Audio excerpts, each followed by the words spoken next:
तेनालीराम पहिल्यांदा हंपीला आला तेव्हा त्याला राजा कृष्णदेवरायांना भेटायचे होते. आपल्या पत्नीला मंदिरात सोडून तो राजाला भेटण्यासाठी राजाच्या दरबारात गेला. जेव्हा तो राजाच्या राजवाड्याच्या बाहेर आला तेव्हा राजवाड्याच्या दारावरच्या रक्षकांनी त्याला आत जाऊ दिले नाही. राजा कृष्णदेवराय खूप दयाळू आणि उदार आहे असे मी ऐकले आहे आणि त्यामुळे मला राजाला भेटायचं आहे, असे तेनालीने दारावरील रक्षकाला सांगितले. तेनालीराम म्हणाला की मी दुरून आलो असल्याने राजा मला नक्कीच भेटवस्तू देईल. हे ऐकून रक्षकाने तेनालीला विचारले की जर राजाकडून भेटवस्तू मिळाल्या तर कुठल्या मिळतील. तेनालीने दारावरील रक्षकाला वचन दिले की राजा त्याला जे काही देईल ते त्याच्याबरोबर वाटून घेईल.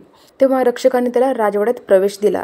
तो राजाच्या दरबारात जाण्याच्या बेतात असताना दुसऱ्या रक्षकाने त्याला अडवले. तेनालीरामने त्याला भेटवस्तू म्हणून मिळणाऱ्या कोणत्याही गोष्टीचे निम्मे देईल असे वचन दिले.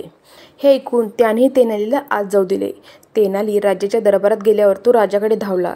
राजाला राग आला आणि त्याने आपल्या रक्षकांना तेनालीला 50 फटके मारण्याचा आदेश दिला. हात जोडून त्याने राजाला सांगितले की त्याला ही भेट राजाच्या दरबारात प्रवेश करण्यास मदत करणाऱ्या रक्षकासोबत घ्यायची आहे. हे ऐकून राजाने दोन्ही रक्षकांना प्रत्येकी 50 फटके मारण्याचा आदेश दिला. तेनालीची चतुराई आणि बुद्धिमत्ता पाहून राजा खूप प्रभावित झाला. त्यांनी आपले महागडे कपडे त्याला भेट दिले आणि त्याला आपल्या शाही दरबारात सामील करून घेतले.